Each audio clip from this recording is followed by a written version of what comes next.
જય માતાજી મિત્રો, મારી ચેનલ મમતાની રસોઈમાં તમારું સ્વાગત છે।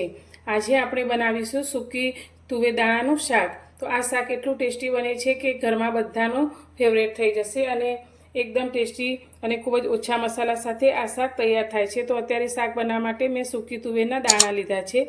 તો આ સૂકી તુવેર એક કઠણ કઠોળ હોય છે, જેને આપણે પલાળવું, સારી રીતે પલાળવું ખૂબ જ જરૂરી હોય છે। તો આ તુવેરને મેં એક વાટકી નાની તુવેર લઈ અને તેને 7 થી 8 કલાક પહેલાં પાણીમાં પલાળી દીધેલી। તો તમે જોઈ શકો છો એકદમ સરસ રીતે આપણા તુવેરના દાણા પલળી ગયા છે અને આ રીતે ફૂલી અને ડબલ થઈ ગયા છે। તો હવે આ તુવેરના દાણાનું પાણી કાઢી અને આ તુવેરને આપણે કુકરમાં લઈ લઈશું। તો અત્યારે મેં એક કુકર લઈ લીધું છે। તો આપણે જે દાણા લીધા છે તે કુકરમાં લઈ લઈશું। હવે તેની અંદર આપણે 1.5 ગ્લાસ જેટલું પાણી રેડીશું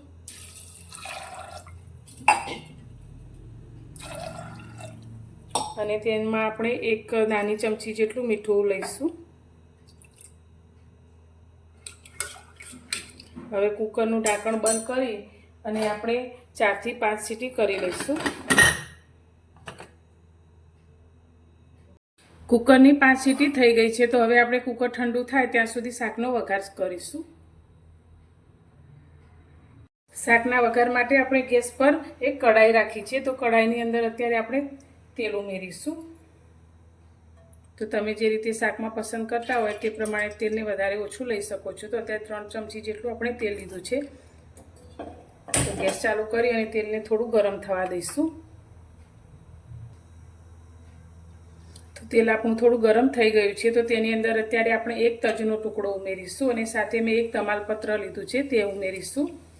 સાથે આપણે 1 ચમચી આખું જીરું લઈશું। એક સૂકું લાલ મરચું અંદર લઈશું।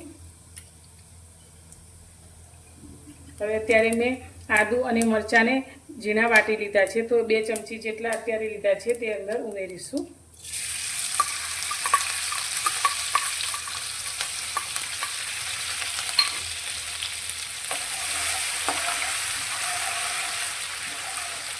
આપણા આદુ મરચાં પણ એકદમ સરસ રીતે સંતળાઈ ગયા છે। તો અત્યારે મેં મીડિયમ સાઇઝના 2 ટામેટાની આ રીતે પ્યુરી તૈયાર કરી છે તે કઢાઈની અંદર લઈ લઈશું।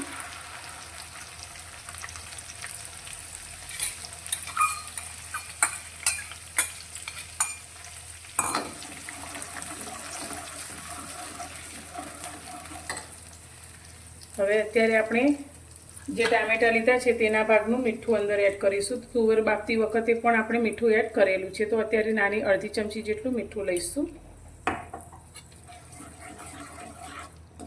તો તમે આ શાકની અંદર જો ડુંગળી લસણ પસંદ કરતા હોય તો તમે અત્યારે ઝીણી ડુંગળીને સમારી અને અંદર લઈ શકો છો। તો હવે આ ટામેટાને આપણે સારી રીતે સંતળાવા દઈશું। તો ટામેટાની જે પ્યુરી છે તે સારી રીતે સંતળાઈ ગઈ છે અને આ રીતે ઉપર તેલ છૂટું પડી ગયું છે। તો હવે આપણી ગ્રેવી ઘટ બને તેના માટે મેં અત્યારે 1 ચમચી ચણાનો લોટ લીધો છે તે ઉમેરીશું અને તેને પણ આપણે ટામેટાની સાથે સાંતળીશું।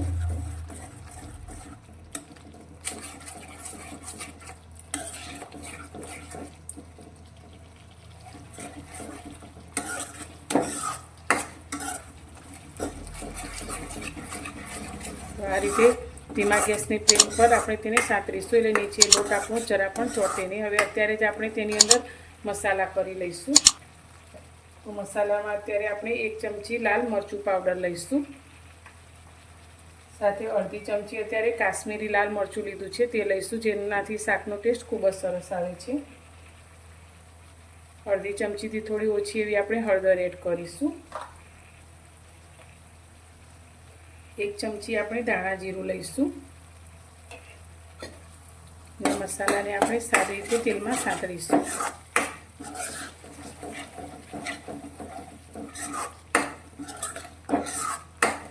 મસાલા એકદમ સરસ રીતે સંતળાય અને નીચે ચોંટે નહીં તેના માટે અત્યારે ફક્ત 2 નાની ચમચી જેટલું આપણે અંદર પાણી ઉમેરીશું।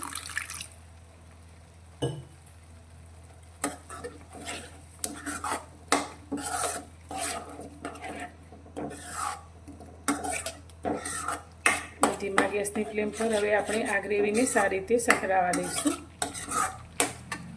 તો ગ્રેવી આપણી સંતળાય છે ત્યાં સુધી હવે આપણે કુકરનું ઢાંકણ ખોલી લઈશું અને તુવરને આપણે જોઈશું. તો એકદમ સરસ એવી આપણી તુવર બફાઈ ગઈ છે. તો આ રીતે દાણાને આપણે હાથમાં લઈને ચેક કરીએ તો એકદમ સરસ એવા મેશ થઈ જાય છે. તો આપણે એકદમ સરસ એવી તુવેરને પલાળી હશે તો આ રીતે તુવેરને બફાતા બહુ વધારે સમય નહીં લાગે ને એકદમ સરસ એવી પોચી બફાઈ જશે. તો હવે તેની અંદર જે થોડું પાણી છે તેને આપણે કાઢી લઈશું. તો હવે આપણે ગ્રેવીને જોઈએ તો એકદમ સરસ રીતે તે પાકી ગઈ છે. તો આ રીતે ટામેટાની ગ્રેવીને સારી રીતે પકવવી ખૂબ જ જરૂરી છે. તો શાકનો ટેસ્ટ ખૂબ જ સારો આવે છે. તો હવે આ સ્ટેજ ઉપર આપણે જે બાફેલી તુવેર છે તેને અંદર લઈ લઈશું અને સારી રીતે મિક્સ કરીશું. જો તમારે આ રીતે કોરું શાક ખાવું હોય રોટલી સાથે તો તમે આ રીતે પણ ખાઈ શકો છો. પણ અત્યારે આપણે થોડું તેને રસાવાળું કરીશું તો તમે ભાત સાથે પણ ખાઈ શકો. તો તેના માટે અત્યારે આપણે થોડું પાણી ઉમેરીશું. તો જે રીતે તમારે રસો કરવો હોય તે રીતે પાણી ઉમેરી શકો છો. તો અત્યારે મેં 1 ગ્લાસ પાણી લીધું છે તે અંદર ઉમેરીશું.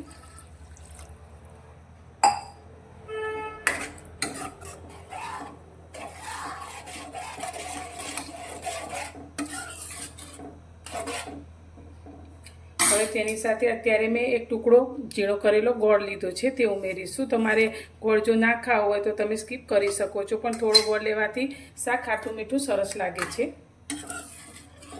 તો હવે 3 થી 4 મિનિટ માટે આપણે આ રીતે શાકને થવા દઈશું. તો 5 મિનિટ જેવો સમય થઈ ગયો છે અને શાક આપણું એકદમ સરસ રીતે તૈયાર થઈ ગયું છે. તો હવે શાકને વધુ ટેસ્ટ આપવા માટે અત્યારે મેં અડધી ચમચી કિચન કિંગ મસાલો લીધો છે તે ઉમેરીશું. આનાથી શાકનો ટેસ્ટ ખૂબ જ સરસ આવે છે. અને સાથે અત્યારે આપણે ઉપરથી લીલા ધાણા ઉમેરીશું.